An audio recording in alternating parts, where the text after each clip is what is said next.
今日咧，我哋就講紅姐事件啦。咁咧呢壇嘢咧，我諗大家都熟噶啦。南京入面咧就有條友叫紅姐啦。咁佢就長期男扮女裝啦。幾個月之前，佢哋就呃咗好多男性去佢屋企嗰度發生性關係啦，同埋偷拍啦，賣埋嗰啲性愛嘅影片出去啦。去到最後咧，佢就俾人拉咗啦。但係就因為呢壇嘢咧都真係幾大啦，而都真係幾多人關注啦，咁所以就好多網絡嘅 meme 啦，同埋一啲二創嘅內容啦。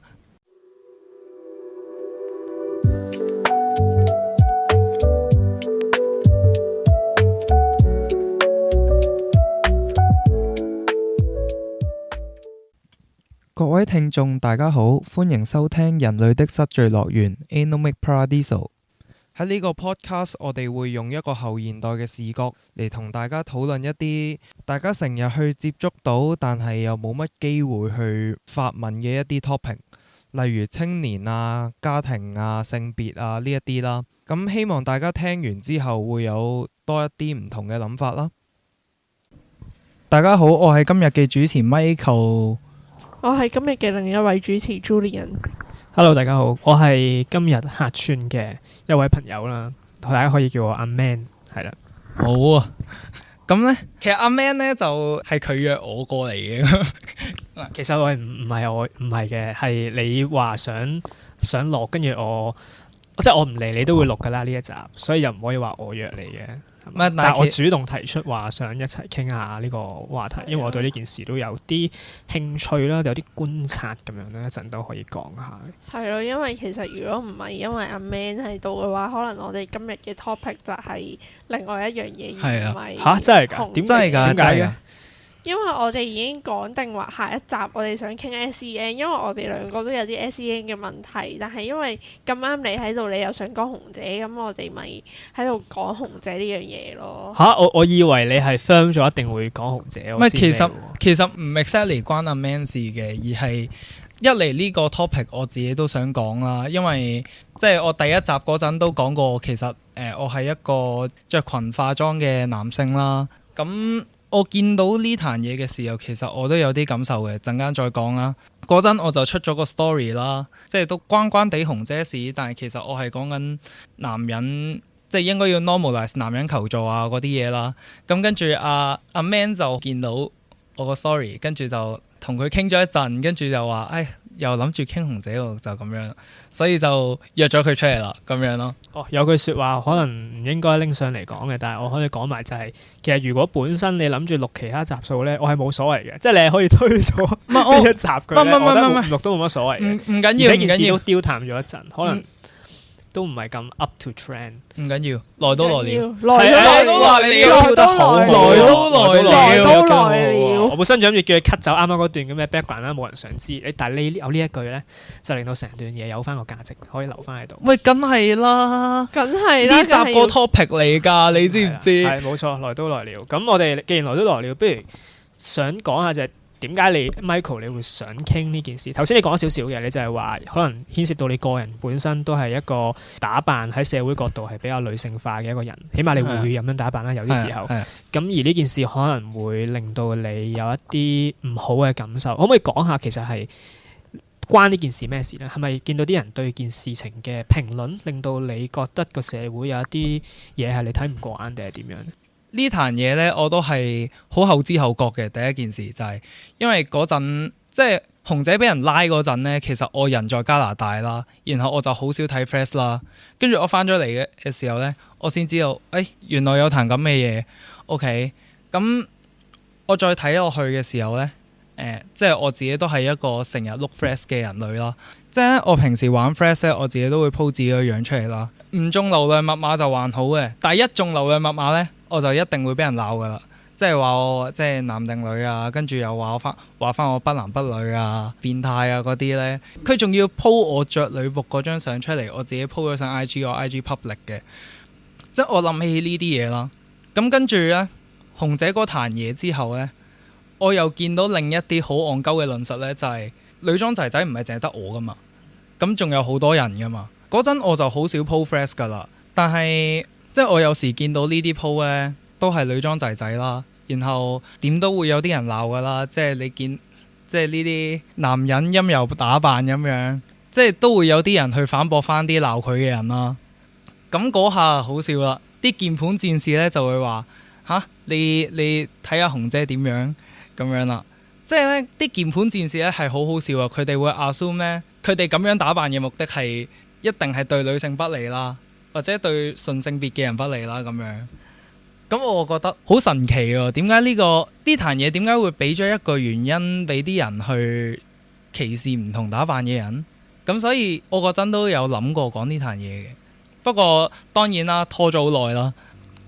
係咯，我諗 Michael 諗法應該係本身觀察到社會有一定嘅人數係會對呢一類，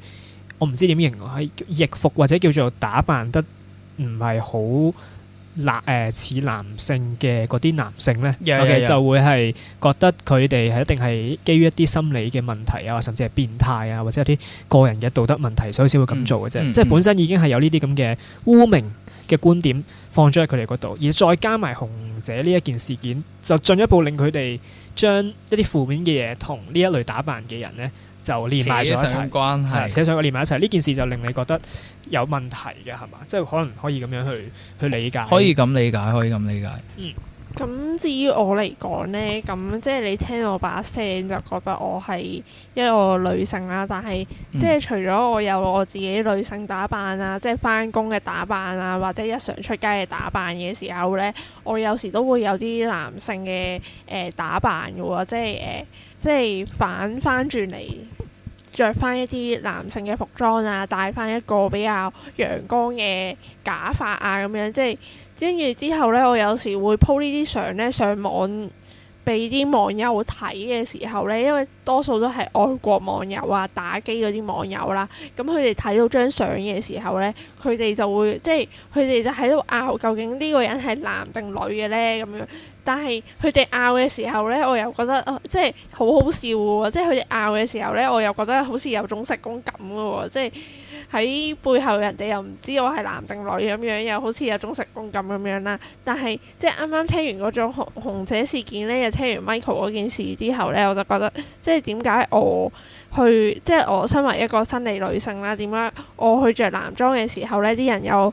即係好似冇乜反應啊，最多都係拗下我嘅性別啊，或者問下我係咪基咁樣啦。但係點解啲人會對一啲有陰柔打扮嘅男性會有一啲咁嘅批評呢？係咪淨係因為紅姐事件呢？其實我覺得紅姐事件係一個助燃器咁樣去令到呢啲事情去繼續發酵咁樣咯。咁我都講下我自己當初係點樣認識呢件事啊。其實我都同 Michael 一樣係比較後知後覺嘅。我係但係就冇你咁後啦，可能因為你話去咗外國添，我就冇去到外國嘅。但我上網嘅時候呢，我係先睇啲人就住呢件事件嘅二創啊，或者啲 memes，跟住我先知翻件事嘅。但係當時我就睇唔明啲 memes 咯，因為我唔知件新聞嘅來源啊嘛，我就諗緊講咩呢啲人喺度，咁就令到我留意到呢一件事嘅。咁我後來睇翻新聞先知，原來有件咁樣嘅事情，咁啊唔怪得知啦。咁但係當時咧，我自己個人嚟講啦，我一知道呢件事嘅時候咧，我第一時間其實係冇乜點樣去理嘅，因為我以為都係一啲花生嘢，過一陣網上啲人就唔記得啦，係咪？咁但係點知睇下咧，似乎唔係喎，因為佢引起嗰個流行文化嘅嗰個 memes 咧，即係來都來了啊嗰啲 memes 咧，變得即係都幾紅下嘅，即係都幾流傳得幾耐下嘅。咁而流傳到就係我身邊有一個朋友咧，即係分享下個人生活嘅例子，就係身邊我有一個朋友，甚至乎係整咗一個 meme 圖咧，就係去諷刺紅姐嘅。咁嗰張圖係點嘅咧？就係我個 friend 擺咗自己出嚟啦，咁由佢後邊咧就引用咗新聞會 po 出嚟嘅嗰啲相。咁嗰張相咧，可能大家見過，就係一個好多格仔，就收錄咗好多喺呢件事入邊涉事去揾紅姐嗰啲嘅男嘅受害人啦，嗰啲客啦。blur 曬嘅，睇唔到樣嘅，但係從小就係新聞嗰啲格仔圖就擺咗喺後邊，然後我個 friend 咧就 key 咗自己個樣喺中間，就扮自己係紅姐咁樣，去到笑，佢個目的係想笑紅姐嘅行為嘅咁樣。咁我係見到呢一個嘅post 嘅時候咧，先至令我有多少少留意呢件事嘅。點解咧？就因為我嘅伴侶啦，咁我女朋友啦就同我講話，佢覺得呢個 post 咧唔係咁 appropriate。點解咧？因為佢覺得呢個 post 咧嗰張圖片咧背後引用咗真實新聞入邊嗰啲男受害人嘅相片，雖然 blur 咗，咁但係會唔會其實咁樣用嗰啲嘢嚟作為素材，都係真實嘅資料嚟噶嘛，真實嘅圖片嚟噶嘛，攞嚟做一個咁嘅 meme 圖，會唔會都唔係咁好呢？咁話晒嗰啲嘅人都係男受害人嚟嘅喎，喺呢個事件入邊，咁你再去拎出嚟，會唔會有機會造成一個二次傷害呢？咁呢一個係令我真係諗呢件事抌得多少少嘅一個觸發點咯，而我將呢個 point 咧同翻整呢個 memes 嘅嗰位朋友講嘅時候咧，佢嘅反應咧係幾令我意想不到嘅，就係佢估唔到原來我或者我女朋友咧竟然係將嗰個焦點放喺男受害人度。咁佢當時嘅 feedback 就係話估唔到你哋咁關心男嘅受害人喎，因為通常啲人咧鬧呢件事咧就係最多係鬧紅姐本人啦，或者係最多係甚至會鬧翻啲男仔添嘅，因為嗰啲男仔竟然去叫雞啊嘛，即係竟然去揾意圖係叫雞，有啲係甚至係出軌添嘅，本身有家室，咁有啲人係針對呢一點去攻擊嘅，就好少咧係從男性都是受害人呢個角度咧去切入成件事嘅。咁我覺得呢個角度對嗰個朋友嚟講咧好新穎，所以佢就覺得我講嘅 feedback 咧就令佢好 surprising。佢本身仲以為咧我嘅投訴係咪話會引起嗰啲歧視跨性別者啊，或者歧視啲中意易服癖嘅人，例如歧視好似 Michael 呢類人。佢本身以為我係講緊呢個方向，但原來唔係，所以就好 surprise 到佢啦。咁我呢一點咧就引起一個好有趣嘅討論。我亦都估我諗係今日嘅一個主題啦，就係其實係咪男性嘅遇到一啲性罪行或者性騷擾嘅時候，係會更加容易被忽略，更加容易係難去俾人見到，甚至係忽視啊，唔肯去求助呢。咁我呢個可能係一個會想傾嘅一個重要話題啦，係嘛？都係啊。咁但係我哋喺討論男受害人之前呢，我覺得要搞清楚點解佢哋會想揾紅姐。你都知道係入面有啲人係有家室有伴侶嘅，或者係身邊其實都唔少人嘅，係咪？但係點解會揾紅姐？即係呢一個好陌生，但係你仲要唔 firm 佢嘅身份，同埋佢仲要係一個網紅嚟嘅。你連佢男定女其實都未必知，因為你知道大陸嗰啲嘢噶啦。佢哋去嘅時候應該係相信係普通女性性別女性嘅，我估佢哋嘅角度。即係應該係去到嘅時候，跟住即係你知做性行為嗰陣會兩個人都會赤裸裸嘅時候，咁到時先知，跟住就來都來了，咁就冇計啦。所以我諗 Michael 個問題，我諗可能兩步啦嘛。第一步就係假設對方只係一個順性別女性，然後個男人係異性戀先算啦。點解佢哋一開波無論係咩原因啊？點解會搞到就算有啲人有家室，都仍然會想去約炮或者去約一個網紅去發生親密關係呢？呢個係你第一層嘅問題啦。第二層，你想知點解啲人會揾紅姐嘅問題，就係在於佢哋發現咗原來紅姐係一個生理上係有陰莖嘅男人嘅時候，點解竟然係願意來都來了，唔係走呢？係咪？即係我諗係可以分兩步嘅，係嘛？不過可能講咗第一個先咯，就係點解一開波唔好理紅姐呃唔呃人先，假設佢冇呃人先算啦。點解佢哋一開波會想去約炮呢樣嘢？你點睇呢？我覺得男人之間呢係有嗰種陽光嘅文化喺度，尤其係當你係套翻大陸嗰個 setting 嘅時候呢，因為你知道大陸或者係東亞嘅嗰種思想呢，其實佢哋係好要求男人嗰種 masculinity 啦，即係男人唔開心嘅時候呢，就好少去講出嚟啊，或者係去求助咁樣啦。而背後嗰個原因就係可能覺得求助啊，或者係要人陪呢樣嘢，其實係唔符合嗰個社會對佢哋嘅期待啦。男性係一定要 emotionally 同埋 financially 都係強者啦。紅姐呢壇嘢嘅特別之處就係呢。我諗紅姐或多或少都俾到嗰啲男性一個感覺，就係紅姐係會願意聽嗰啲男仔講嘢，同埋其實去得揾紅姐嘅人呢，我都補翻少少 information 啦，就係紅姐係唔收錢嘅，佢係收啲生果啊、食物啊咁樣嗰啲嘅咋。咁係啊，咁呢個對男性嚟講就係一個低成本嘅付出啦，即係你唔使買袋俾佢喎，大佬。即係普通叫一隻雞都要俾錢啊，即係個價錢都4位數字啊，你預至少。跟住之後仲要買啲好貴嘅啲嘢咁樣，咁我都分享翻我以前翻工嘅一啲經歷啦。咁就係我喺間便利店咁樣啦，咁有個男嘅應該就係我以前係服裝店嚟嘅，咁有個男嘅咧叫完雞咁樣，咁個男嘅同個女嘅就應該啱啱去酒店落嚟咁樣啦，或者準備上酒店咁樣啦。咁我作為一個店員咧，喺間鋪入面咧，我就見到佢哋兩個，即係我哋條裙都成1000蚊咁樣啦。我唔知點解我哋間鋪頭啲嘢就賣得特別貴咁樣，但係呢個唔係我哋深究嘅重點啦。咁我條裙成1000蚊咁樣，個女嘅係咁掠個男嘅話要買條裙咁樣，跟住掠咗一輪之後，個男嘅先肯買俾佢咁樣。但係即係講緊嘅係即係普通叫雞嘅成本都，即係你唔單止要俾錢佢，仲要買啲好貴嘅衫啊、裙啊、袋啊咁樣俾佢。但係紅姐咧，你就咁買個西瓜啊、買個蘋果啊、買條蕉咁樣都上得去咁樣咯。我好有興趣知多少少你嗰個例子啫。你當初係喺店員嘅角度，你點樣去判斷到佢哋嘅關係應該係性工作者同客人嘅關係，而唔係一般情侶嗰類關係？呢個我都想問。即係首先嘅係一般情侶嘅關係就唔係咁樣掠爆啦，即係大家都係即係一個好容易溝通嘅，即係都會講話我想買條裙。跟住個男嘅如果唔想買嘅話，就話太貴啦，我哋揾過另外一間啦咁樣。但係通常如果係情侶嘅話，大家都係會聽大家講嘢咁樣噶嘛。但係佢哋就即係唔會聽，即係唔會聽咯。即係個女嘅有女嘅講，男嘅有男嘅講咁樣。同埋即係我哋都有傾過，即係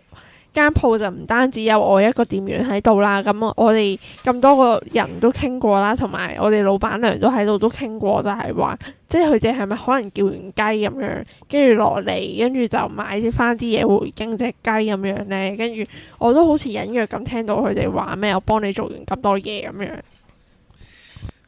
我突然之間記翻起我啱啱想講啲乜，因為你啱啱講話咧一個情侶嘅關係同埋一個性工作者嘅關係啊嘛。我想講呢，因為你要套翻嗰個 context， 佢係喺大陸，而大陸呢係好多嗰啲好奇怪嘅人啦，跟住就死女個男仔買包包啦，呢啲情侶係十分之多。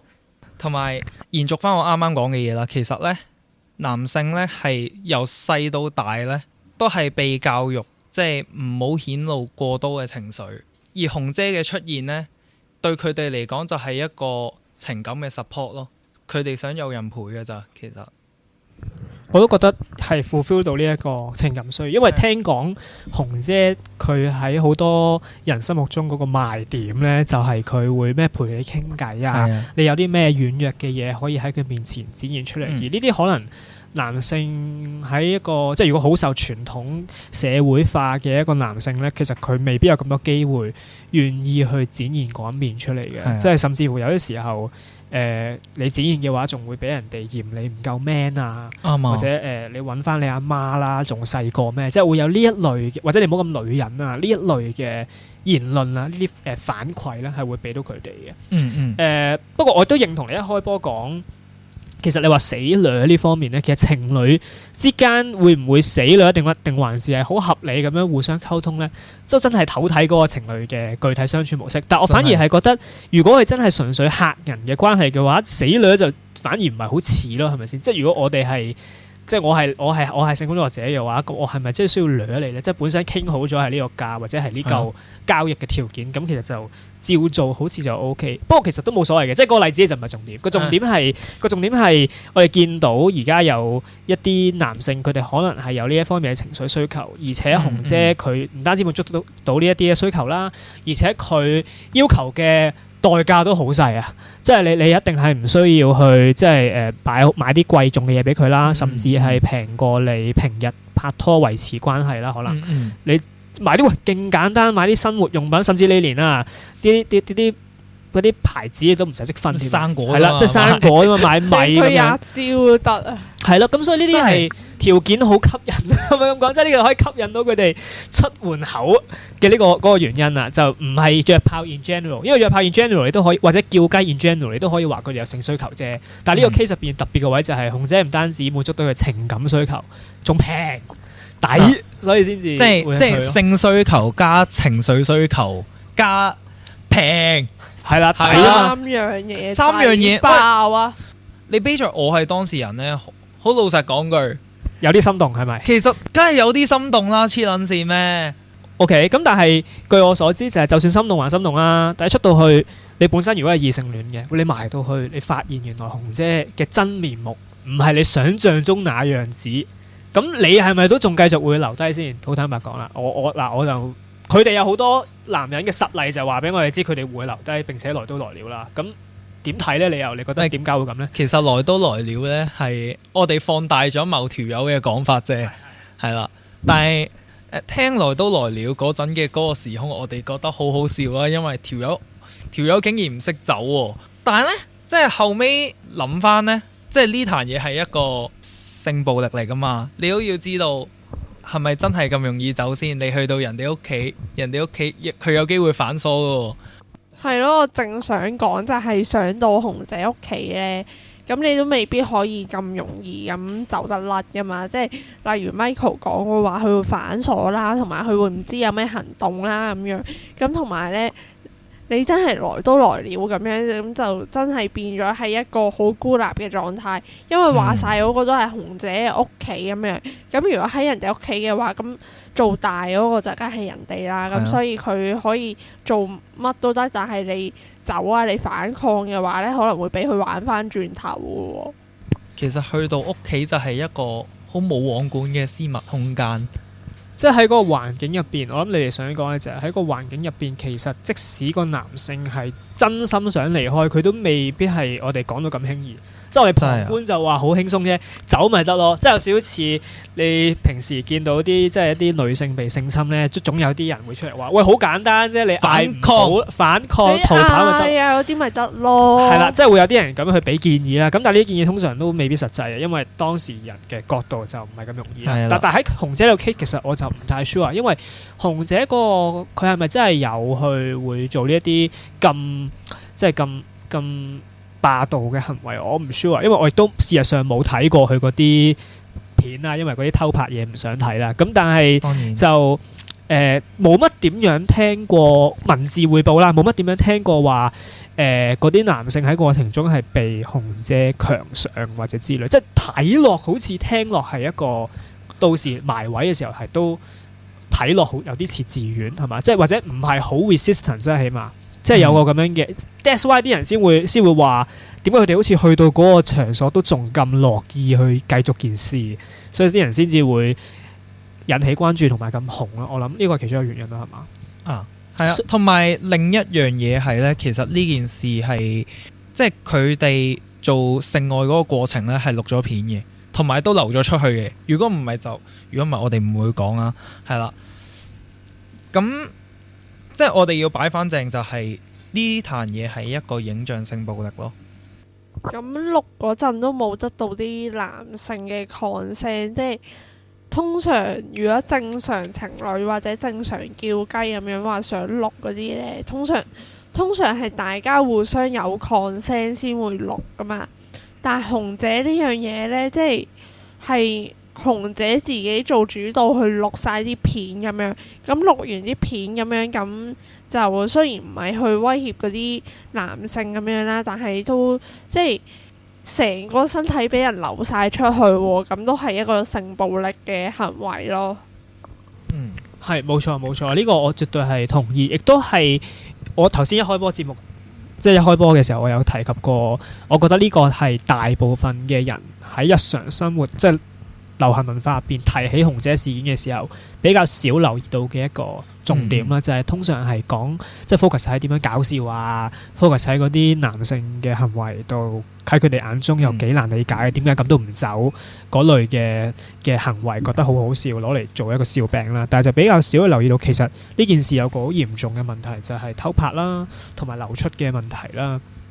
咁亦都係顯示出唔一定係女性先可以係流出偷拍嘅受害人啦，即係男性都係啦。咁但係我哋翻返去頭先嗰個一開始我傾緊嗰個話題咧，就係佢係點解你哋覺得點解埋到位嘅時候係唔係即係咁，即係點解會仍然唔走佬咧？如果佢哋係唔願意嘅話，有一個原因可能就係因為喺人哋屋企度難啲走啦。你哋覺得仲有冇其他原因啊？我可以 propose 一個啦，我自己覺得有機會都有同呢一個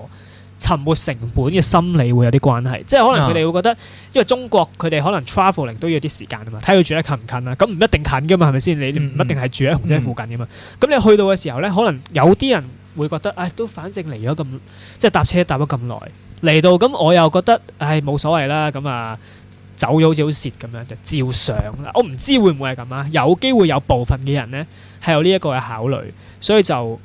決定係冇走到咯。可能試下啦，冇所謂啦。咁我唔知啦，即係你哋覺得點睇咧？你哋會點樣解釋？同埋你頭先都話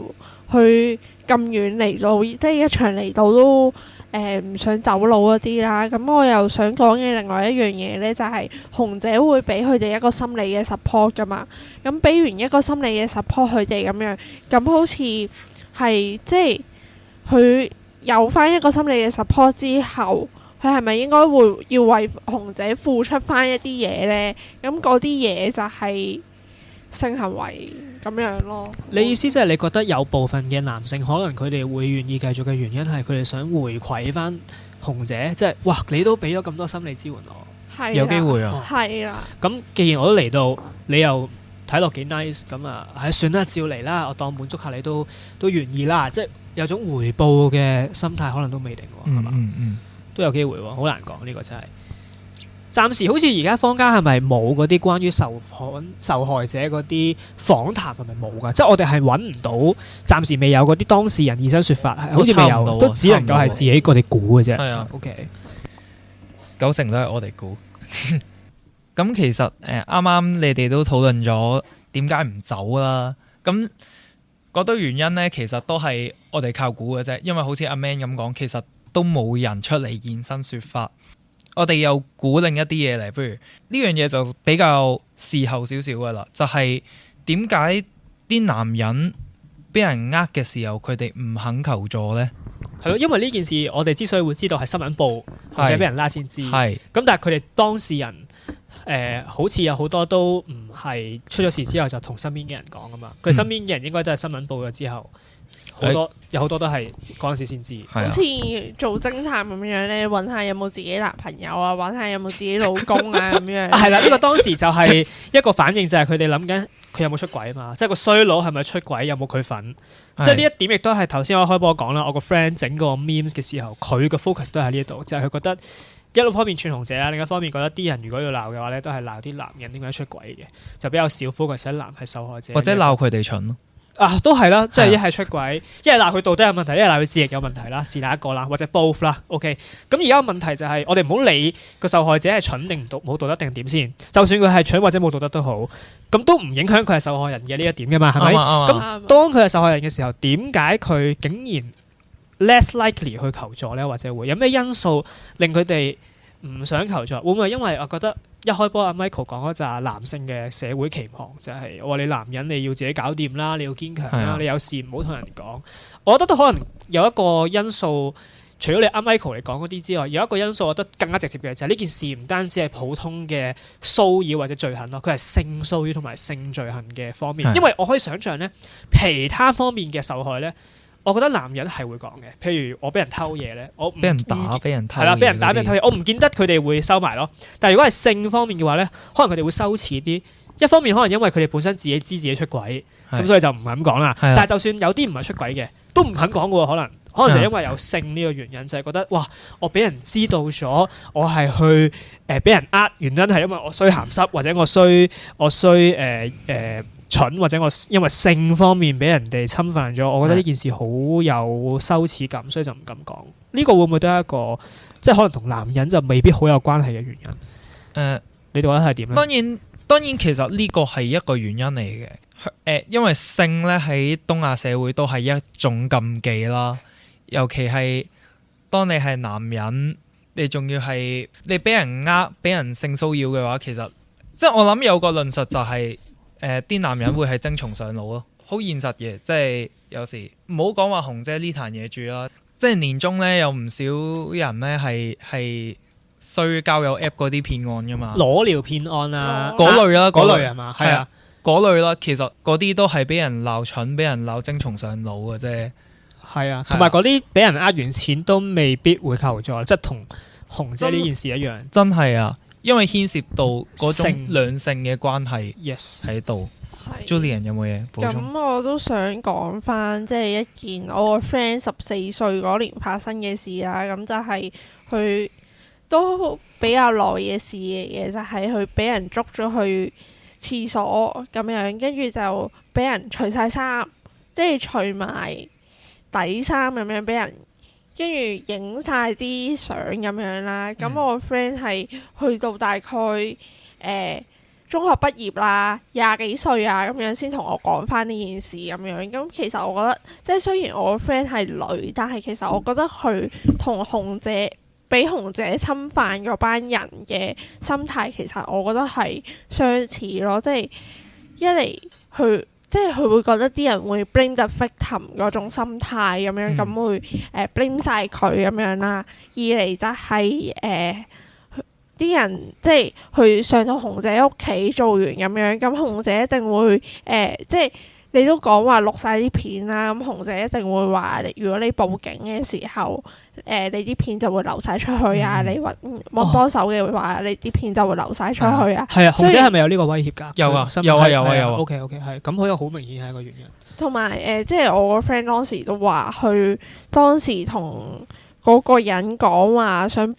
即係要報警嗰陣咧，嗰個人都話會 send 翻啲相俾佢阿爸阿媽咁樣咧。咁所以其實我覺得個心態都係一樣咯。咁係咯，咁所以其實佢哋唔肯去求助嘅原因，我諗有好多啦。我真係先討論一啲唔關性別角色期望事嘅因素，都已經有兩樣嘢啦。第一就係可能有被威脅嘅元素啦，第二就係三樣嘢其實係第一就係被威脅啦，第二就係因為性呢件事比較私隱，所以可能唔想俾人知，覺得好羞愧。第三就係佢哋個人可能知道係出軌嘅，佢哋係所以就唔想俾人知道自己做呢啲唔道德嘅事情。咁起碼有呢三個原因。咁 Michael 係咪都會想特別講下一啲關於針對性別角色定型或者性別角色期望嘅因素，係令一啲身為男人嘅受害人更加唔係好想去求助嘅呢？可唔可以談及一下你嘅睇法？會啊，因為呢，喺傳統嗰個性別角色入面呢，其實男人嗰個 figure 呢，其實佢首先係一個佢同女性有體力差啦，所以咧男人係比較難成為一個性暴力嘅受害者啦，同埋男人嘅 figure 咧都唔應該係柔弱啦，或者係即係俾人恰啦。OK， 所以就好似啱啱咁講話，男人點解唔願意去求助？因為求助就係同人哋講我自己俾人恰，我嘅 masculinity 冇咗咁樣。第二個原因呢，我諗都好少人諗嘅呢個事件個性質呢，其實係男同男之間嗰個同性戀嘅行為咯。咁 in which 紅姐應該係1啦，當然1同0就冇乜所謂嘅，但係啲人會覺得男同男嗰個同性戀其實係一種比較陰柔嘅事，同埋你意思係咪想講同性性行為？ Yeah， 因為同性性行為呢，其實係一個呢成日俾人攞嚟笑嘅東西嚟噶嘛，即係大家都聽過咩男上加男啊，迎男而上啊，呢啲好，即係大家都知係取笑緊對同性戀者唔係好友善嘅玩笑啦，取笑緊男同性戀者咁樣，即係嗰壇嘢就係男同性戀嘛，男人又驚俾人笑噶嘛，所以就即係我都相信呢樣嘢係一個佢哋唔願意將呢壇嘢搬出嚟講嘅原因咯。咁我覺得你啱啱講到同性戀即係同性性行為呢個因素，令到佢哋更加難去啟齒去同人哋坦白呢件事，我覺得都關事。尤其是我啱啱諗到就係會唔會有機會咧，喺中國內地嘅環境咧，同性戀或者同性性行為呢一類嘅做法咧，仍然係更加受歧視或者更加不獲接納啦。即係其實香港都可能係嘅，但係我估內地情況會更加保守一啲，會唔會個風氣會啊會啊，即係會會啊如果係咁樣嘅，如果真係會嘅話咧，咁就更加能夠解釋點解當事人即使係受害者，佢都唔肯去出嚟承認咯。因為咁樣就唔表示，即係唔單止表示佢衰鹹濕，唔單止表示佢示弱啊，求在示弱啊嘛，等於仲表示就係佢衰咩啊？佢係衰。佢衰同做一個性戀係啊，衰同性性行為喎，咁又多一個話病，多一個壓力俾人講。咁呢一點亦都好複雜啦，即係牽涉另一種即係關於同性性行為或者同性戀呢個議題上面一啲社會嘅接受程度啊、歧視嘅問題呢一度。咁今日就 cover 唔到咁多啦。咁但係我哋今日會想 cover 嘅另一個 focus 咧，我相信係。除咗關於嗰啲人點解會去揾紅姐，同埋點解會唔肯去求助之外咧，亦都係想講翻社會嘅反應嘅，即係點解呢件事出咗嚟之後咁紅，然後啲人看待呢件事嘅角度同埋個方式係啲乜咧？佢哋嘅 comment、佢哋嘅評論會係啲乜咧？咁我哋一開波節目嘅時候有提及到啲人係攞嚟搞笑多啦，即係譬如話來都來了啊，呢句説話放大嚟搞笑啦，或者去繼續去笑一啲同性戀者啊，或者笑一啲有易服偏好嘅男性啦咁樣樣。咁呢一度其實係反映咗一啲性別觀念嘅可能，即係佢哋去做呢啲 comment 嘅時候，其實可能反映咗佢哋 presuppose 男人 suppose 要係點嘅，應該要係點樣嘅，或者女人應該要係點樣樣嘅。咁所以如果你冇合乎到嗰啲嘅期待嘅話咧，咁就會係奇怪同埋值得笑，甚至係值得鬧啊，值得批評同埋值得去恐懼同排斥嘅。就好似係啦，呢個我啲 friends 咁樣嗱，就好似你啲 friends 咁樣。咁但係呢個方面可能牽涉關於 gender， 即係關於性別呢一個概念多少少嘅分析，會唔會係咁樣？即係喺呢一方面 ，Michael 你會唔會有啲咩嘢係想同聽眾講咧？就係關於性別呢個 concept。講性別價值呢樣嘢啦，我就攞翻我一開頭攞出嚟，即係 Threads 嗰啲例子，就係話啲人會笑我啦，或者其他女裝仔仔啦，係變態啊，或者係立心不良啊、唔道德啊咁樣。其實佢背後咧就有套觀念，就係主流嘅社會啦，其實都想男性係 perform 男性嗰個 symbol 啦，即係佢要有男性個外表，即係佢要有少少肌肉線條啊，佢唔可以着裙啊，即係淨係着 T-shirt 褲，言行都要係比較麻甩啦。即係我諗你意思係類似不拘小節一啲啊，或者係會豪邁一啲啊咁樣樣。如果你太斤斤計較啊，太睇細節咧，就有機會會俾人話你太女人啊！唉，成個女人咁喺度計住晒，甚至再嚴重啲話你乸型啊。係有啲你係想講呢啲啊？乸型呢樣嘢就其實睇外表都會有人講噶啦。當然係啦。係啊，不過如果比較關紅姐事嘅話咧，我覺得會係性嘅模式。喺主流嗰種性別嘅關係入面呢，其實即係我哋有一男一女啦，然後個男嘅 suppose 係要做主導嗰個啦，或者係做一嗰方啦，即係你要知道紅姐嗰壇嘢，其實我諗好多人都係零啦。喺主流社會入面，其實零就係女性嘅 symbol 咯，然後男人就會驚，如果我做零嘅話，我嘅陽光氣質咪會被紅姐攞走咯。男人本身驚呢樣嘢，同埋男人自己本身都驚俾人知呢樣嘢，因為就係好多人會批判一啲陽光氣質被攞走嘅人咯。即係我想講另一樣嘢係恐同啦，同埋恐陰柔啦。點解呢？因為其實佢哋 assume that 首先啦，陰柔嘅性別表達就係一定係想呃人，一定係想攞 benefit， 即係佢哋好中意咧成日講咧。男人老狗做咩扮女人啫？咁樣，即係例如話你咁樣係嘛？係啦，去到有危險嘅時候呢，佢哋就會將所有嘅危險歸咎於同性戀或者係你着女裝身上。但係着女裝同危險有冇直接關係啊？其實冇，我都可以照出街咁樣㗎，係咪先？係咯，即係講翻起就係、即係其實我想講嘅係紅姐事件同普通易服啊、換裝啊嘅人呢係有分別嘅咯。即係紅姐事件話紅姐事件啦，其他易服啊、跨性別啊、cross dresser 啊嘅人呢係其他人咁樣咯。同埋我想講一樣有啲比較好笑嘅嘢，就係我自己。我都話我 po 過我自己男裝嘅打扮上啲打機嗰啲群組啊，咁樣又即係啲人又喺度係就咁估下我性別，跟住最多咪話下我基咁樣，又冇人話我變態啊嗰啲嘢咁樣。但係即係我會覺得就係點解一定係男扮女裝嘅人會俾人鬧，而女扮男裝嘅人又可以正正常常咁過日子呢？咁樣係咪對一啲男扮女裝嘅人，即係大家都係 cross dresser， 會有啲唔公平呢？同埋就係一樣嘢，就係點解啲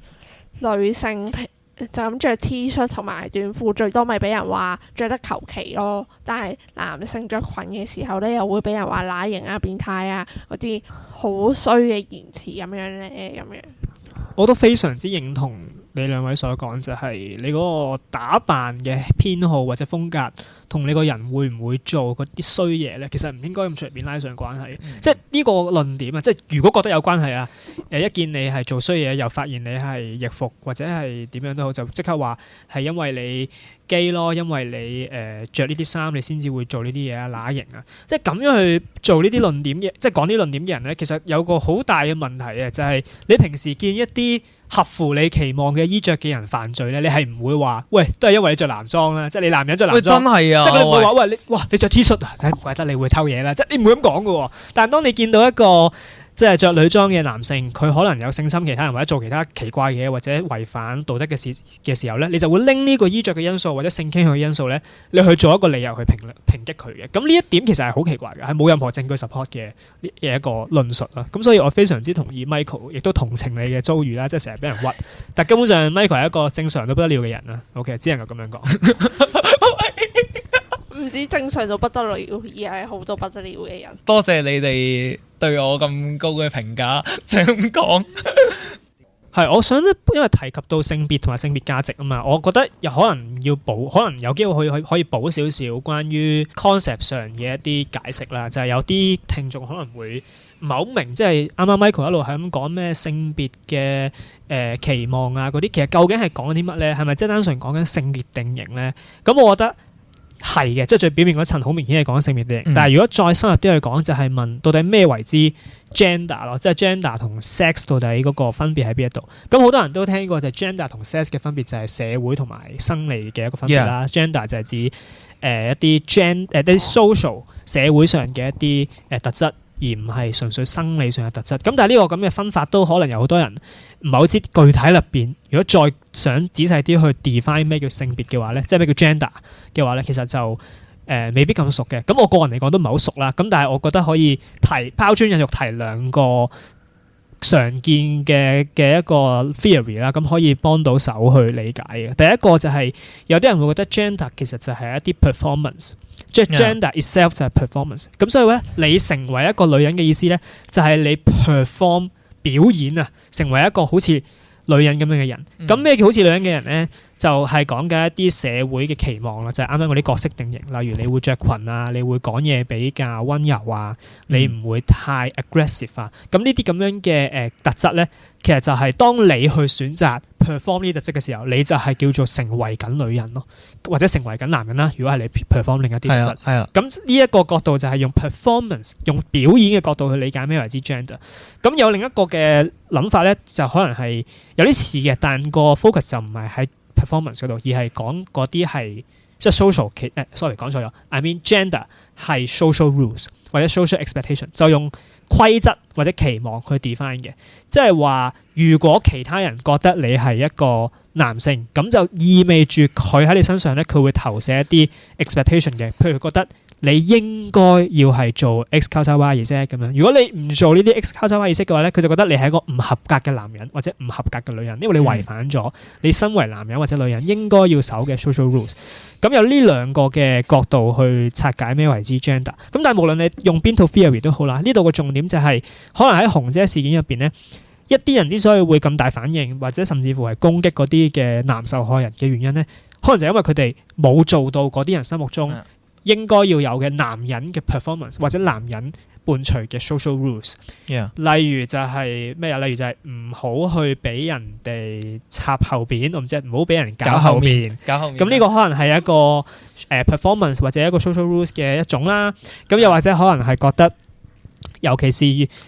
如果你係有啲人係反同性戀嘅，甚至乎可能會覺得你係一個男人，你就應該要係異性戀。你如果唔 perform 呢種嘢嘅話，呢個傾向嘅話咧，你或者唔 perform 呢種行為，你唔 fit 呢個 rules 嘅話咧，咁你又係一個價值低啲嘅人啦。咁樣可能係有呢一啲咁嘅角度去諗啦，甚至攻擊紅姐都係喎。其實就係紅姐點解佢明明係一個生理上嘅男人，你就要求佢要 perform 成一個男人嘅形象，包括係咩？就係唔好長頭髮，唔好着裙。而家佢就做啲相反嘅嘢，咁所以啲人就會攻擊佢，或者攻擊其他就算冇犯罪都好，就攻擊好似 Michael 呢一類衣着上唔符合佢哋期望或者佢哋想要嗰個模樣嘅人，背後就遠遠唔單止係定型咁簡單咯，而係有種規範嘅意味喺後邊嘅，覺得係你應該要守嗰啲 rules， 你應該要做嗰種形態出嚟，你唔做嘅話，你就係價值會低啲噶啦。呢個係背後我諗 Michael 想表達，亦都係可能佢會想 challenge 嘅嘢啦。或者再準確啲就係 social rules 嗰個位，啲人會用 social rules 好似一個 grading rubrics 咁樣 evaluate 你係咪一個合格嘅男性或者係女性，係啦。即係 gender in this sense 就係咁樣，但係 sex 就即係啱啱講到 sex and gender 嘅話咧，因為咧其實香港好少討論呢啲嘢啦，但係 sex 咧就係即係非男即女㗎啦，因為呢樣嘢係一個比較生理上嘅東西。但係有 intersex 有，係啊，所以都有啲人會話，就算 even 係 biologically speaking 都唔係得兩隻嘅。但係呢個再傾啦，呢個唔係我哋今日嘅重點，即係揾個 biology 唔係我哋嘅重點。係啦，我哋今日唔係 biology lesson，OK。咁 Julian 咧，你對紅姐事件背後嗰個性別價值有啲咩嘅睇法？即係我會覺得咧，就係即係啲人都係，即係我都好認同阿 Man 所講嘅，啲人係用緊一啲 social rules、一啲 social expectation 去睇緊紅姐或者其他男受害人嘅嘢咯。即係可能頭先你講就話有個 grading rubrics 喺度啦，即係可能紅姐呢個人留長頭髮扣10分，化咗妝又扣10分咁樣，扣下又俾人扣到0分咁樣，跟住啲男人咧又係俾人搞後面又扣20分，跟住同性戀再扣多40分咁樣，扣下又冇晒分咁樣。咁樣同性戀扣好多分，啱啱你嘅 rubric 上面同性戀扣40啊，最多。唔係，其實俾人搞後面應該扣得多啲分，不過 anyways 唔緊要，唔重要呢樣嘢，唔重要。我係用緊一啲即係比喻啫，比喻啫，即係當我自己係一個恐同啊嗰啲人嘅比喻咁樣去扣人哋分啫。當然我就梗係唔係一個恐同嘅人啦。咁就係咁樣，跟住搞到啲人就覺得，你個人得返唔知負幾多分啊？你咁樣扣下咁樣，咁所以我就唔幫你啦咁樣咯。係啦，咁我覺得除咗關於性別觀念或者性別價值會影響啲人對呢件事嘅風向或者評論之外咧，我個人覺得嗰啲人嘅評論咧，仲有另一個值得傾嘅要素嘅，就係佢哋會 focus 喺笑話元素度啊嘛，即係玩梗嗰度。呢個我哋一路都講到啦，就係頭先講咗好多次啊，你咩來都來了啊，成，佢係嗰啲全部都攞嚟搞笑啊。咁呢一度就牽涉一啲少關於笑話同倫理學嘅一啲反思啦。咁我今日當然我哋冇可能去討論咩為之道德嘅笑話，即係呢啲我哋唔係今日傾呢啲嘢。但係我想純粹提出一個我嘅一個觀察，好個人嘅啫。咁就係我喺度猜測咧，會唔會呢一啲嘅笑話或者呢啲嘅 memes 啊，之所以會咁盛行嘅一個原因咧，其實係因為好多人玩緊嘅人咧，就唔去將呢件事咧睇成係一件慘劇啊。即係佢哋唔覺得呢個係一個災難，換言之，即係話咧，就係佢哋唔覺得呢件事咧係有一個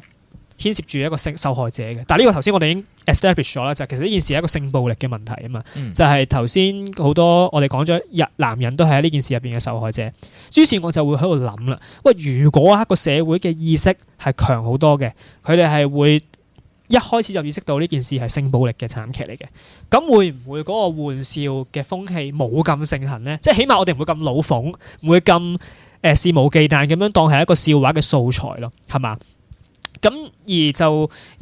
唔係喎，個事實唔係咁喎。而家事實就係個流行文化好多時候係 focus 咗喺笑話嗰一點上邊嚟講，咁所以會唔會係代表我哋即係進一步係代表忽視進一步代表佢哋忽視咗呢一個性暴力慘劇嘅 aspect 咧？咁我覺得呢一點係值得傾，亦都係就住嗰啲人嘅言論咧，我哋可以進一步反思嘅嘢啦。咁當然啦，我就唔係話你拎呢件事嚟講笑或者玩緊，就等於你支持性暴力，或者你呢個咁嘅言行係會促成到更加多嘅新嘅性暴力慘劇，絕對唔係呢個意思。但我純粹係想講咩文化或者咩觀念咧，其實係會有份影響我哋覺得咩係好笑，咩係唔好笑，同埋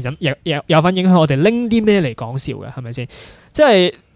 呢件事入邊，我就會諗咧，會唔會有機會我哋個觀念係有份影響到我哋玩同埋開玩笑嘅方式咧？單純呢一點，我覺得已經足以值得去 alert 咯。呢個就係我覺得關於紅姐事件言論啊嗰啲人嘅 comment 啦，我哋身為旁觀者可以反思嘅東西。其實我都覺得係，你唔會攞異性戀喺度出嚟嘻嘻哈哈啊嘛，即係你唔會話你放飛機你就係直嘅，但係即係你聽得多嘅係你放飛機你就係基嘅咁樣，即係佢哋會攞基嚟笑又好啦，insult又好啦。哦，即係你係咪講嗰啲咩類似咩邊個喐邊個就係基嗰類嗰種啊？咩 Whoever breathes who's gay 嗰啲 ？Yeah， 邊個講嘢先就係基，或者會中意拎基作為一個題材去笑。real 好多啦，係嘛？real 好多 ，real 好多啊，同埋現實生活都有好多。同埋我想補充嘅一樣嘢咧，就係我之前打機嗰陣咧，即係可能打下機嘅，又話咩，跟住對面咧，我係咁喺度殺對面咧，對面有 send 個消息話咩 ，you are gay 嗰啲咩咁嘅嘢咧。聽唔明喎，點咩意思啊？即係佢見你殺好多人，佢想鬧你。係啦，即係對面見我咁 Q 勁咁樣，你咩人嚟㗎？跟住又彈咗個 you are gay 咁樣出嚟咧。怪嘅呢個。想點啊？究竟？竟？我諗打機界嗰個文化都有好多呢一種嘅言論出現。尤其是我想補充翻少少嘢，就係點解我會攞打機嚟講呢？因為我打嗰隻機呢，通常都係東南亞嗰邊嘅人啦，例如馬來西亞、印尼啊、新加坡咁樣啦。咁佢哋嗰邊對於同性戀嘅接受程度呢，仲要係低過中國大陸咁樣嘅。咁所以呢，反而佢哋呢就會攞啲話咩 You are gay 啊，打下機，跟住又話咩，即係有啲恐伊斯蘭教嘅呢，又話咩 Allah is gay 嗰啲咁嘅言論咁樣呢，咁就即係越嚟越多呢啲咁嘅言論咁樣，咁但係即係我哋又冇辦法做啲任何嘢喎，跟住隻 game 呢，最多咪係俾佢7日唔講得嘢咁樣，咁過完呢7日咪又俾佢喺度胡亂屙屎胡亂講嘢咁樣。所以我純粹想澄清嘅就係我頭先講嗰扎嘢呢，我就並唔係想講話如果你有份笑或者你有份講呢啲玩笑呢，等於你係會造成新嘅受害者，當然冇呢個因果關係嘅，未必有啦，或者，未必有。但係我純粹想講嘅係，你會講呢件事會唔會係一種徵狀或者徵兆，係反映咗一啲價值觀，就係如果你唔同意嗰啲價值觀，或者你係觀念上轉一轉嘅話呢，你係從一開波就唔會覺得嗰啲嘢好笑，或者你冇呢個念頭打算用呢個方式去 approach 嘅笑話。即係我覺得係我純粹想提出呢一個觀念嘅啫。咁而啱啱阿 Julian 補充一啲關於啲人點樣笑基，其實都一樣啦。就係可能嗰啲人咁樣笑法呢，未必會即刻造成新嘅一啲歧視嘅 examples 或者 case 嘅，但係佢哋咁樣做會咁樣講，有呢個咁嘅玩笑嘅文化背後就係因為一個原因啦，就係佢哋歧視緊同性戀者行在先，有呢個 background 喺呢一度，係嘛？會啊，即係覺得同性戀或者係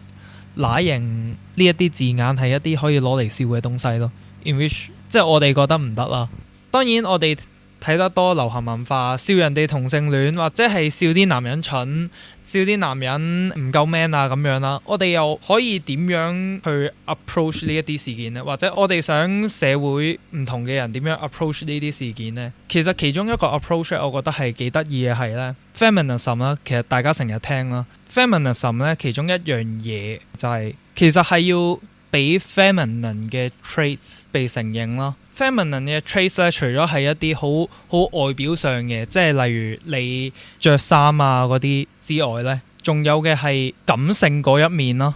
因為啱啱都成日講話男人係被情感忽略嘅生物嚟噶嘛，喺東亞嘅國家入面，同埋亦都要 normalize 求助呢一樣嘢咯。我哋唔應該因為自己成為咗 victim 而感到羞恥咯。咁同埋我覺得好重要，即係 throughout 呢一個 recording 我都成日講嘅紅姐事件嘅本質係影像性暴力咯。俾人 shame 嘅其實唔應該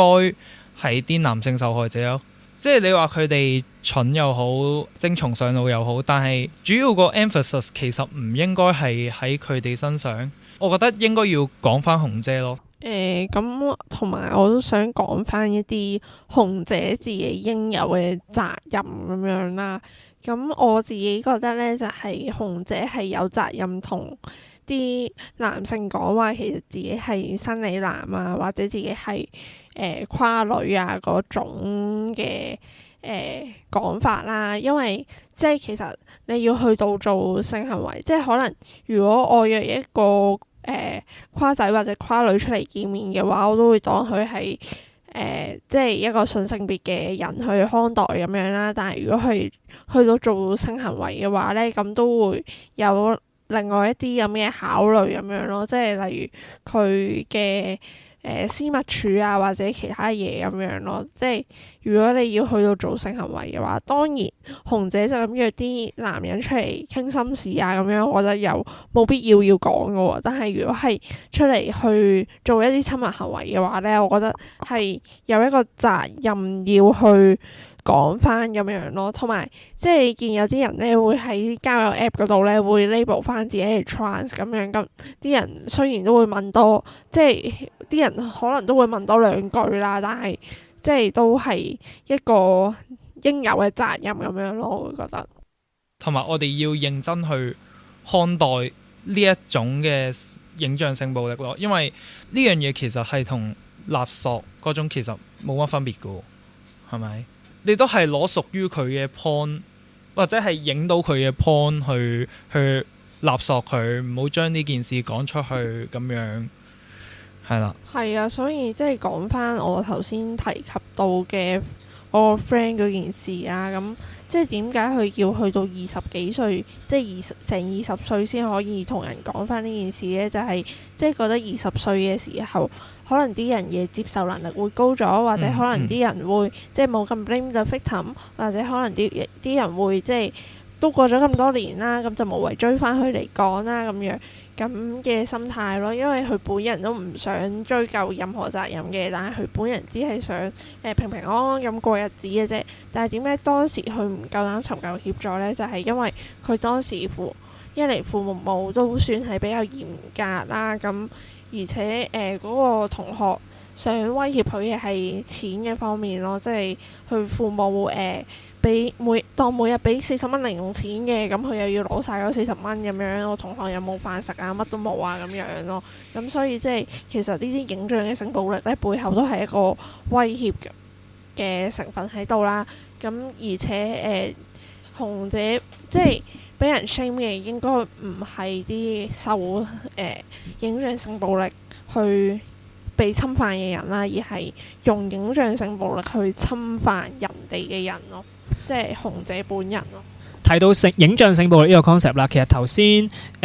不斷咁講呢個 concept 嘅時候咧，我覺得去到某個位需要澄清少少 concept，因為有啲聽眾咧可能第一次聽呢個字，或者佢哋聽呢個字嘅時候咧，好容易會覺得要一件事係一個性暴力咧，係要一定牽涉一啲好 physical 嘅碰撞嘅，即係例如我一定要打你啊，一定要逼你啊，除你衫嗰啲先叫性暴力。但係其實呢度就想講唔係一定要係咁高層次先叫影像性暴力咯，因為紅姐事件就係其實佢冇打嗰啲人噶嘛，單純係偷拍，單純係流出。影像性暴力呢個 concept 其實係可能中文譯得唔係咁好嘅，因為叫暴力啊嘛。暴力就係有種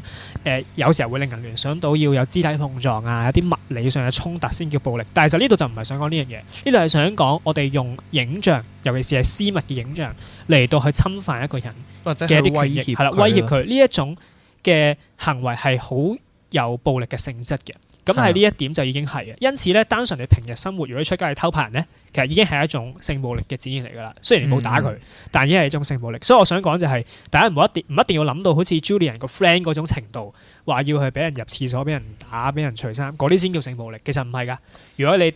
想知更多，你哋可以上去風雨蘭嘅，即係風雨蘭有一個 column 係 define 咩為之影像性暴力嘅，咁入邊都有提供到一啲比較仔細嘅解釋啦。但係我呢度想講嘅重點就係唔一定要係去到肢體碰撞先叫性暴力咯，呢點好重要嘅。咁阿 Man，你又覺得應該用乜嘢嘅角度去睇呢一件事咧？我自己覺得頭先一路以嚟我講嘅觀點入邊咧，或者分析入邊咧，其實都滲透咗一啲我覺得要有嘅睇法㗎啦。咁我都要總結少少啦。第一就係我覺得大家要玩緊咧，就冇話一定唔得嘅，即係你唔係話咩來都來了嗰啲玩笑完全唔講得。我哋頭先都講咗係咪？咁但係個問題係我希望多啲人可以意識到呢件事係其實牽涉一啲唔道德嘅要素啊，偷拍啊、流出啊呢啲係有問題嘅行為嘅。咁由於佢係一件慘劇，係一件有問題嘅事咧，咁就未必適合任何時候都肆無忌憚咁樣做一個笑話題材啦。咁起碼我哋唔好淨係睇到攞嚟玩緊呢一個just for fun 嘅呢個面向先，我哋可以諗下件事亦都有啲認真值得去留意嘅社會同公共嘅面向嘅。我覺得呢個係第一點，大家需要睇到噶啦。第二個就係放低多啲性別定型啦，即係頭先好似阿 Michael 所講，即係話好多人見到佢衣着上為會中意着女裝啊成，咁就即刻會去攻擊佢，甚至係提升一啲人格上嘅批評啊，提升個層次去到人格批評、人身攻擊，其實係唔應該嘅。因為你之所以會咁樣批評或者你會咁樣恐懼咧，部分嘅原因啦，其實係取決係因為你本身對於角色有某一種性別角色有某一種嘅期待，而你覺得對方唔 fit 呢種期待，好唔正常喎，對你嚟講，咁你覺得好奇怪，你就覺得要去攻擊佢。咁但係到底你個攻擊係咪有道理咧？佢係咪真係危險啲咧？呢啲人其實你好難講嘅，未必係嘅。咁甚至我覺得唔係啦，其實唔好話未必係，我覺得唔係。咁除非你有證據話俾我聽，原來係嘅，咁你再同我提出啦。咁如果唔係嘅，我就會覺得唔應該係咁咯。更重要嘅就係如果我哋睇啲 case 牽涉受害者嘅，咁我哋未必需要去檢討咁多。我自己覺得，因為佢係受害人嘅時候，你俾咁多建議佢，或者你檢討佢，喂，點解唔走人啊？點解你唔去反抗啊？諸如此類建議咧，其實就可能你係善良嘅，你個出發點係好嘅，但有時候未必係需要呢啲嘢咯。可能當事人唔需要你嘅建議啦，又或者可能係個社會整體嚟講咧，個輿論嘅發展方向咧，如果係 focus 喺侵犯者嗰度咧，會健康啲嘅。我諗大家會安全啲。點解安全啲咧？其中一個原因可能就係如果我係受害人嘅時候，我可以 anticipate 到，我可以預想到，當我出嚟講呢件事嘅時候，我唔會俾人鬧先咯，我唔會俾人屌先，因為大家會係話咗個受害人，追討咗個sorry 講錯咗，追討個加害人先嘅，就唔係去檢討我先嘅。咁呢一點我覺得係有助去鼓勵啲受害人咧去發聲。其實呢個都好老生常談啦，但係好可惜就係因為我哋今時今日見到個社會一啲咁老生常談嘅嘢都未係好普及化啦，咁所以都值得去老土啲咧再提一提嘅。咁呢啲絕對唔係啲咩好深嘅角度嚟噶啦，但係我諗都係需要重提一下咁基本嘅東西。你有冇覺得補充？有冇補充或者有冇啲咩嘢想講？其實咧，阿 Man 嗰個講法就係話即係我哋應該要先關心個受害者啦，或者係將個矛頭指翻向個加害人啦。In this case 係紅姐啦，OK。或者其實我哋個主論述啦，或者係對男人嗰個期待啦，就唔應該係要求佢哋情感上自行搞掂啦。因為其實好簡單嘅，人際之間嗰個 linkage 其實都係人覺得開心嘅主要因素之一。而其實佢哋係唔開心，佢哋先會想揾紅姐噶嘛。或者係佢哋覺得生活唔滿足，先走去揾紅姐噶嘛。我覺得平時都應該要關心多啲身邊嘅人啦，同埋鼓勵佢哋都即係唔開心嘅時候都要出聲去求助啦。你 as 一個 friend 或者係甚至伴侶咁樣啦，你都可以去主動去陪伴多啲佢哋啊，傾聽身邊嘅人講嘅嘢啊，咁樣其實都係一個比較健康嘅關係啦。即係再遇到呢一啲事件嘅時候，其實佢哋都有機會出聲，或者係會同人哋討論咗先咯，咁樣。因為好老實嘅，男人揾紅姐，除咗我哋啱啱係咁講嘅性之外，其實會唔會係出自一啲對戀愛啊，或者係對陪伴嘅渴求呢？其實應該有好多。而我覺得最核心嗰個解藥，其實就係即係大家應該要多啲關心身邊嘅人咯。同埋想回應翻頭先阿 Man 嘅一點就係、即係與其去俾一啲意見啊，即係話你嗰陣應該走啊嗰啲嘢呢，其實不妨俾多啲關心嗰啲受害者咯，即係可能例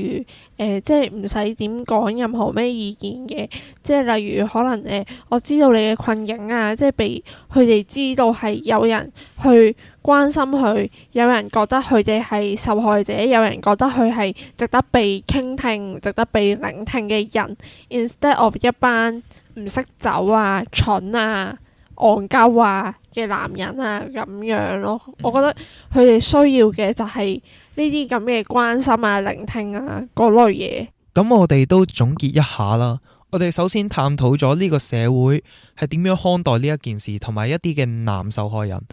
，in which 通常都係以開玩笑啊，或者係 blame 佢哋蠢啊，或者係谷精上腦啊咁樣嚟講。咁但係正如阿 Man 所講呢，其實呢一啲笑話啊，或者係怪責啊，首先對件事係冇幫助噶啦。二嚟其實亦都會對受害人係造成二次嘅傷害啦。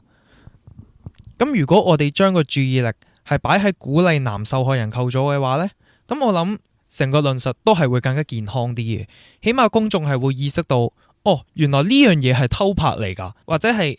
男性其實都可以係受害人嘅喎。而受害人最需要嘅嘢，未必係一啲事後嘅檢討啊，例如話你做咩唔走啊，你做咩唔嗌啊，或者係你做咩睇唔到啊咁樣，即係唔係要呢一啲嘅事後檢討，而係鼓勵佢哋去揾 support 啦。咁第二樣嘢，我哋都討論咗背後嘅一啲性別文化啦。咁因為主流嘅文化呢，其實佢哋係將啲錯事呢傾向啊歸咎於同性戀啊，或者係陰柔男啊咁樣等等等等，即係歸咎於性別上非主流嘅一啲人啦。咁但係你將呢一啲嘢攤開嚟講，其實佢哋係咪比較危險呢？定係其實你覺得危險係因為呢一個人唔符合主流社會對性別嘅期待，所以你覺得危險呢？我諗呢個問題都係值得思考嘅。咁第三都應該回歸最基本嘅嘢啦。呢一啲事件嘅發生，除咗係講性之外，其實會唔會係因為男受害人嘅情感需求得唔到滿足呢？始終我哋東亞社會其實都係一個情感忽略嘅社會啦。而一個人缺愛嘅時候，佢有個 tendency 就係佢哋會是但揾一個人嚟滿足自己。而所謂呢一個滿足自己嘅人呢，可能就好似紅姐咁樣，去到最尾係攞啲片出嚟威脅佢嘅，或者係傷害佢嘅。我相信大家唔想身邊嘅人係因為自己嘅情感長期被忽略，所以去投靠另一個人，而最後係俾人傷害噶啦。咁所以還原基本步就係，我諗自己身為一個人啊，我諗都應該要多啲關心下身邊嘅人啦，令到佢哋係感受到自己原來係一個被 support 嘅人嚟嘅。咁或者佢哋就唔會尋求例如紅姐呢一啲嘅人去滿足佢哋嘅情感需求啦。今日亦都好多謝阿 Man 啦，走過嚟同我哋 chat chat 啦，即係我自己有口吃係咪？咁好多謝各位聽眾啦，都聽到嚟呢度啦，有啲咩想講嘅都可以comment 留低啦，係啦，記得 tag 我哋啦。OK，我哋下一集就再見啦，拜拜。拜拜。